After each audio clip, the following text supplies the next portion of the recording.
All right, let's get those thinking caps on because today we are diving deep into the world of H. Bradley, Oh, H. Bradley. a philosopher who, well, in his time he was a big deal, Mm-hmm. but you don't really hear his name much anymore. Kind of faded from view. Yeah. So we're going to use the Stanford Encyclopedia of Philosophy. Oh, excellent resource. It really is. It's a great starting point to understand. Yeah. It's about any philosophical topic. Yeah. So consider this deep dives, like a cheat sheet or a shortcut to, well, who was Bradley? What was he all about? Why was he so influential? Right. And do his ideas, still have any weight in the 21st century? I mean, Well, that's the question, isn't it? I mean, it is. what's so interesting about Bradley is that he was the British philosopher, of his time, Mhm. but his reputation really took a nosedive after he died, Really? And it makes you wonder, what happened, what changed in philosophy that kind of led to this Yeah, that's a big shift. really dramatic shift in his in how people saw him. Yeah. So before we get into the, really complex stuff, Yeah. can we just get a picture of who Bradley was as a person? Oh, sure. Like paint a picture for us. Yeah, so picture Oxford in the late 1800s, and you've got this brilliant but very reclusive scholar who, well, he kind of shuns the limelight, much prefers the company of his ideas. Hmm. This was Bradley. He was born in 1846, spent most of his life at Oxford, and died there in 1924. Okay. Came from a family of high achievers, but he was known for being a bit of an eccentric. Avoided public appearances, and get this, What? he actually took aim at the college cats with his shotgun. He shot at cats. He did. He shot at cats. Oh, my gosh. Okay, well, we have to go back to that. Yeah, We have to know yeah. more about that. But first, you said he was super influential in his time. Oh, yeah.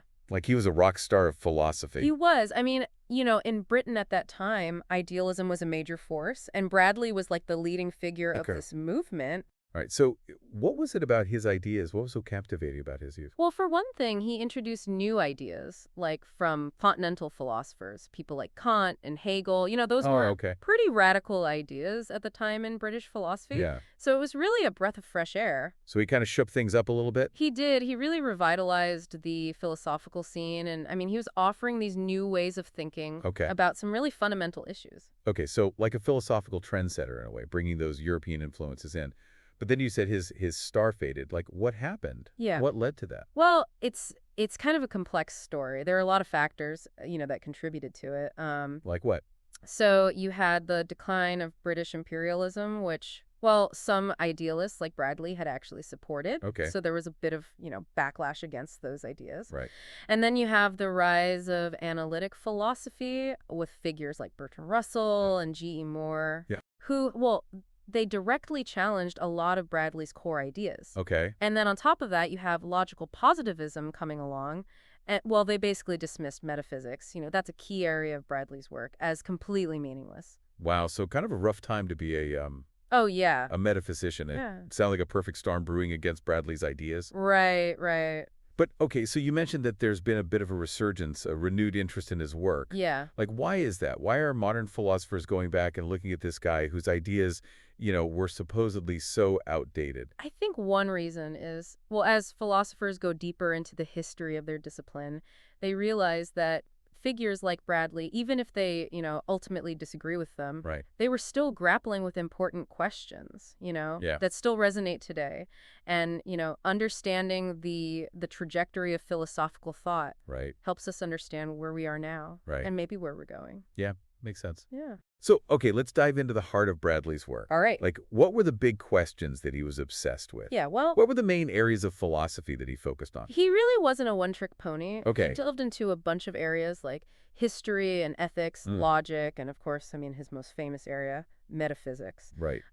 So let's start with his early work on the philosophy of history. Okay. This actually ended up influencing another prominent philosopher, R.G. Collingwood. Oh, wow. And in this work, Bradley, he really focuses on the limitations of historical knowledge. Limitations of historical knowledge. That sounds kind of relevant Well, yeah, to today, especially today. fake news and all this kind of. Right, exactly. It raises all sorts of questions about how we know what we know.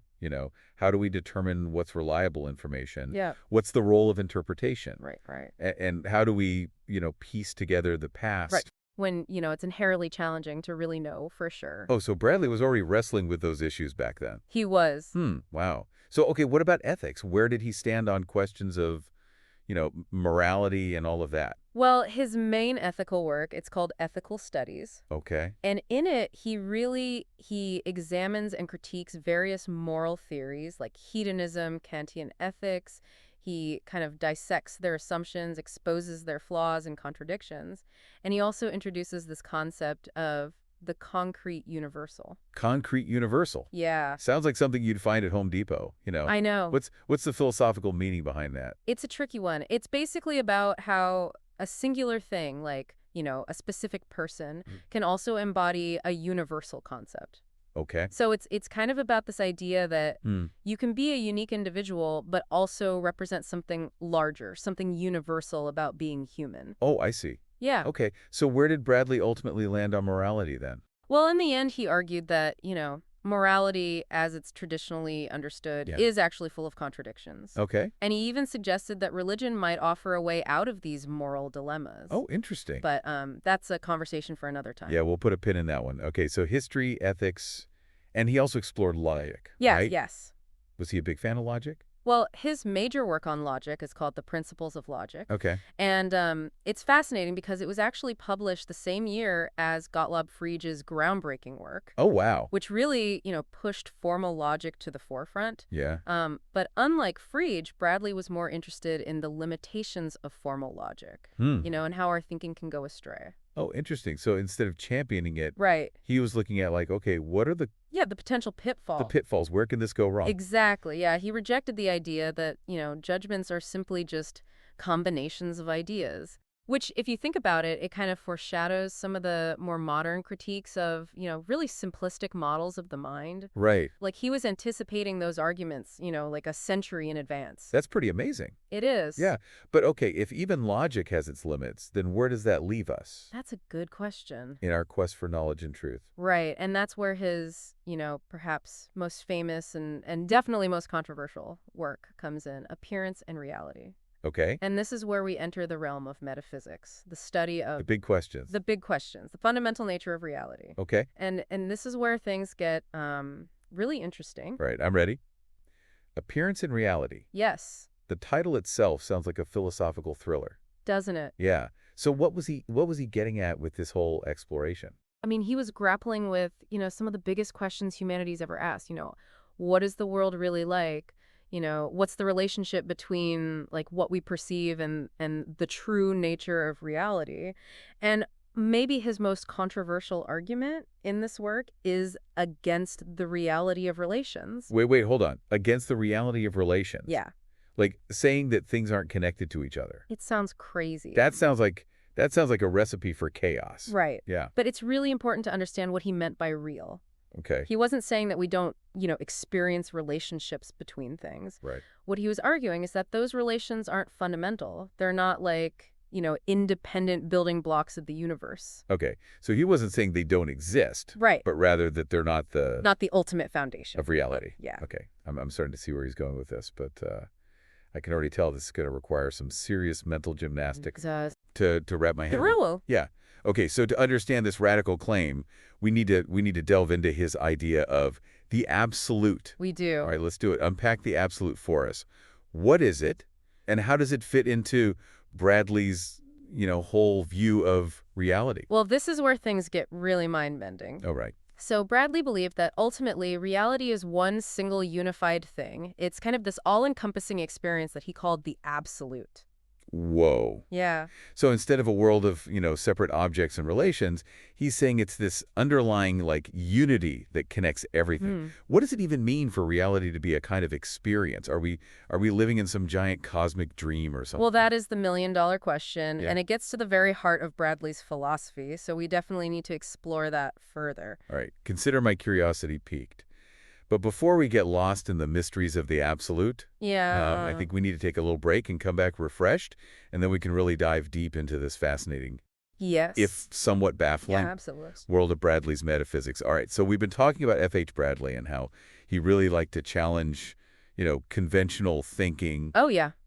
especially when it came to the nature of reality. Absolutely. And we left off with this idea of this unified experience, the whole thing. Right. But before we get too lost in the cosmic soup here, Yeah. let's go back to his argument against the reality of relations for a second. Okay. You mentioned that that's really crucial to understanding his philosophy. So can you unpack that a bit more for us? Yeah, sure. So to understand Bradley's argument, you got to kind of start with how we usually think about the world, Okay. We see all these distinct objects like a chair, a table, a tree, whatever, and each with its own set of properties. The Yeah. chair's brown, hard, made of wood. The table's round, smooth, made of glass. But Bradley, he asks this really simple question. Mm. How are all these qualities bound together in a single object? Yeah. What makes a thing a thing? I never really thought about it that way. I just assumed things have properties, Right. and that's it. But when you really stop and think about it, Yeah. it raises some pretty interesting questions. It does, yeah. And that's what philosophy is all about, right? Challenging those assumptions. Right. So one way to explain, the unity of things is to say that there's some underlying substance Okay. that holds all the qualities together. It's kind of like, I don't know, like the secret ingredient that makes all the different flavors in a dish blend together, I like that analogy. Yeah. So the substance is like the foundation, and then the qualities are kind of built on top of that. Exactly. Okay. But Bradley, he argues that this substance idea, while it seems kind of intuitive, actually leads to more problems. Okay. Because if the substance is totally separate from the qualities, Right. it becomes this kind of empty, featureless thing, just a placeholder, really, with no defining characteristics. Right. So it can't just be a blank slate. Exactly. It has to have something, some kind of connection to the qualities. It has to relate to them somehow. Right. And that brings us right back to the problem of relations. Okay. Because if we can't explain unity through this mysterious substance, Yeah. it seems like the only other option is to say that the qualities themselves are related to each other. Right. It's those relations that kind of bind everything together. I'm following you. Okay, good. But wait a minute. Wasn't Bradley arguing against the reality of relations? He was. Isn't that a contradiction? Well, that's the brilliant and kind of mind-boggling part of his argument. Yeah. He says, look, if relations are just as real and independent as the qualities they relate, Yeah. then you end up with a problem. You'd need another relation to connect the relation to the quality, Mhm. and then another relation to connect that relation, and so on, forever. Right, like an infinite regress. Exactly. It's like trying to build a house of cards. Okay. You just keep needing more and more cards to support the structure. And it never feels stable. It never feels stable. So we're stuck in this dilemma. We have this mysterious substance that doesn't really explain anything. Right. Or we have this infinite regress of relations. Yeah. And it just goes on forever. So Yep. Bradley says neither of these, at least how they're traditional understood, can really explain the unity of things. Okay. And he proposes this radical solution Okay. that both qualities and relations are grounded in something more fundamental. All right. Something he calls the absolute. So the absolute, again, it's like the glue In a way, that yeah. holds everything together. But it's not like the, just static glue. It's more like a dynamic process of experience. Okay. Think of it like this. Everything that exists, relations, qualities, all of it, Yeah. exists within this all-encompassing experience. It's this unified flow of reality. They're not, separate things just bumping into each other.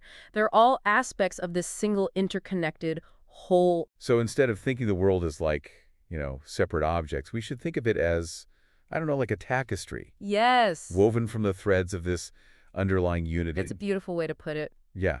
Yeah. And this shift in perspective, it really has some pretty profound implications. Like what? Well, for one thing, it challenges that classic philosophical distinction between subject and object. The knower and the known. Exactly. Yeah. That distinction has been kind of a cornerstone of Western philosophy for centuries. Right.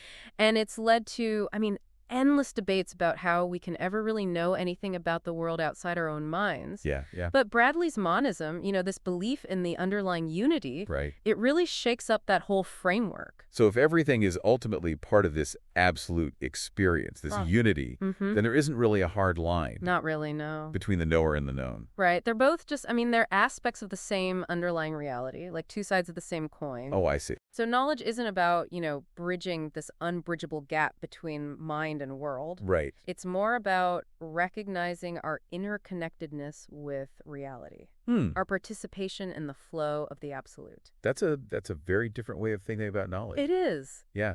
It makes me think of that quote by the physicist, John Wheeler. He said, "We are not only observers, we are participators.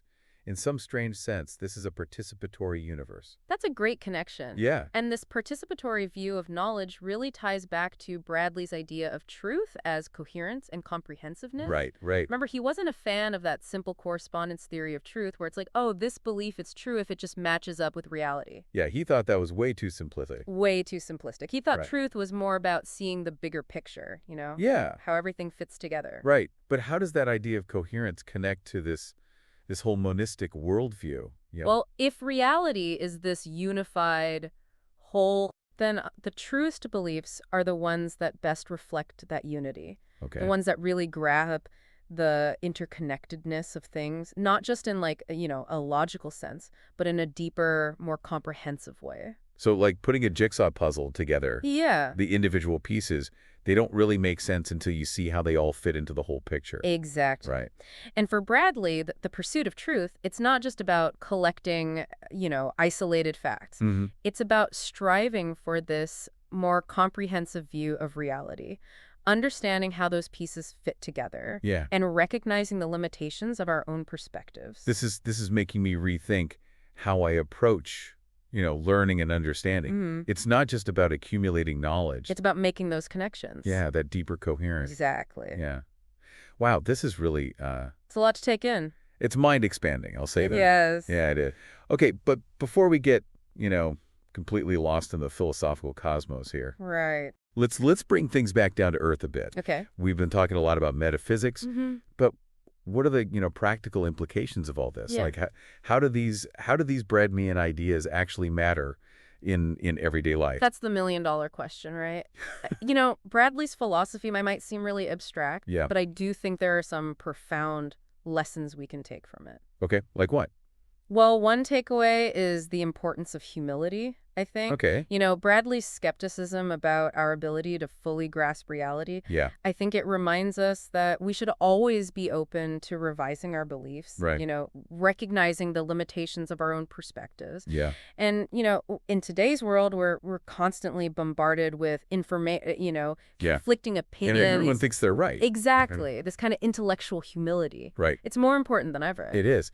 It's so easy to get trapped in your own, echo chamber, Absolutely. thinking you have all the answers. And I think his philosophy is a good reminder to stay curious, Yes. to keep asking questions, Yeah. and to be, willing to change your mind when Absolutely. you need to. Yeah, be open to new information and new perspectives. Yeah. That's key. Yeah. And another key takeaway is that interconnectedness of things, right? Okay. Like Bradley's emphasis on the unity of reality Right. challenges us to, see beyond those artificial divisions and separations, right? Mhm. Whether it's, different areas of knowledge or different cultures, Yeah. or even between, us and the natural world. Yeah, it's all connected. Yeah, and he encourages us to find those underlying connections, those threads that kind of weave together the tapestry of existence, Yeah. I love that. That's a great image. It is a powerful message. It is. And it really resonates with me Yeah. because it makes you realize that we're not just these isolated individuals, but we're part of something much, much grander. We are. Yeah. And I'm starting to see why there's this renewed interest in Bradley's work. Even if you don't agree with all of his conclusions, his philosophy offers, a really fresh perspective. It does. On some fundamental questions. It does, yeah. And his focus on experience as the ultimate ground of reality. It's, Yeah. it's something that's really resonating with philosophers today, who are exploring new ways of understanding consciousness, embodiment, and our relationship to the world. Okay. So it's really interesting stuff. Well, this has been an incredibly thought-provoking deep dive into the world of F.H. Bradley. Yeah. We've explored his life, his ideas, and their relevance to, our modern world. We've tackled his argument against the reality of relations, and we delved into, the mind-bending concept of the absolute. Right, it's a lot. It is. But there's still so much more to uncover. There is, and in our final segment, we'll continue to explore the depths of Bradley's thought, delving into his views on ethics, religion, and the nature of the self. Welcome back to our day dive into F.H. Bradley. Yeah, We've been on quite a journey. Yeah. Yeah. exploring his life, his ideas, and, how they've kind of stood the test of time. Yeah, yeah. We've wrestled with his argument against the reality of relations. We delved into the heady realms of the It's absolute. a big one. It is. It A is. big idea. But there's one more area we got to explore Right. before we wrap things up. His views on ethics and the self. We touched on it earlier, his critique of traditional moral theories. But I'm curious to hear more about what he proposed in their place. Well, this is where Bradley's metaphysics really starts to inform his ethical vision. Okay. He argued that ultimate reality is this unified, all-encompassing experience. Right. The absolute. Right. So for Bradley, the ethical life, it's all about, realizing our place within that unity. It's about moving beyond this illusion of separateness and recognizing our interconnectedness with everything. So instead of focusing on, following rules or calculating happiness, Right. Bradley's ethics is more about understanding our place in the grand scheme of things. It is, yeah. Aligning ourselves with this deeper reality. Exactly. It's about, recognizing that our individual selves aren't these isolated, self-contained units, Right. but they're actually expressions of the absolute itself. And he uses the term, the concrete universal Right. to describe how a particular thing, like a person, can embody a universal concept. Right. Okay. So in Bradley's view, ethical development is about, realizing this more profound self, Yes. this connection to the absolute that kind of transcends our limited egocentric perspective. Exactly. It's about, moving beyond just self-interest Right. and recognizing the inherent value and interconnectedness of everything. It's about understanding that, our actions have these ripple effects to go way beyond our immediate sphere. That's a powerful idea. It's not just about personal choices then. No. It's about our relationship with the larger whole. It sounds almost like, I don't know, like a spiritual journey. It does have that element to it, a Yeah. process of, expanding our awareness to encompass this wider reality. And, speaking of spirituality, where did Bradley stand on religion? Well, he was definitely critical of organized religion and, dogma. Okay. But he did see religion at its best, as a potential path Okay. towards this deeper unity with the absolute. For him, religion could point us beyond our limited conceptions of self and world Right. and offer a glimpse of this more profound reality. So it seems like for Bradley, ethics and metaphysics, they're inseparable. They are. His understanding of ultimate reality Right. really shapes his whole vision of the good life. It does, and that's what makes his philosophy so challenging. Yeah. But also so rewarding. All It's right. not just, these abstract theories. It's really an invitation to see the world differently, Yeah. to live our lives in a way that reflects this deeper understanding of who we are and where we belong. Okay. So after this deep dive into Bradley, what would you say is the most important takeaway for our listeners? That's a good question. Why should we care about this philosopher who's kind of been neglected? Well, I think Bradley offers us, a powerful antidote to the fragmentation Right. and alienation that we see, in so much of modern life. Yeah. His focus on unity, interconnectedness, and the limits of our individual perspectives Yeah. really encourages us to think more holistically, to recognize those deeper connections that bind us together. Right. And I think that's a message that feels especially relevant today Yeah. when we're facing all these global challenges that really require collective action, Right. a sense of shared responsibility. That really resonates with me. In a world that often feels so divided, so polarized, Bradley Yes. reminds us that we're not just these isolated individuals. We're part of something much bigger. Yeah. Yeah. And even if, you don't buy into his whole metaphysical system, Oh. his philosophy raises these really profound questions It does. about, the nature of reality, the limits of knowledge, the meaning of a good life. Yeah. And those questions are just as relevant today as they were in Bradley's time. Well said. And, this deep dive has given us a lot to think about. It has. And Rich Bradley might have been a reclusive scholar, Yeah, but his ideas, they really have the power to challenge our assumptions, they do. inspire us to see the world with fresh eyes. Yeah. He reminds us to question, to explore, Mm. and to seek this more Yeah, unifying, yeah. harmonious understanding Yeah, enduring. of ourselves and the universe we Yeah. inhabit. I think, maybe that's Bradley's most enduring legacy. This invitation to embark on this lifelong journey of philosophical inquiry. Right. It's a continuous process of, questioning, Yeah. exploring, expanding our horizons. Yeah. It's a journey that takes us, beyond the limits of our own minds into the heart of the mystery that we call reality. That's beautiful. I love that. Well, thank you for joining us on this deep dive into the mind of F.H. Bradley. We encourage you to explore his work and see what insights you might uncover for yourselves. And until next time, keep questioning, keep exploring, and keep diving deep into the world of ideas.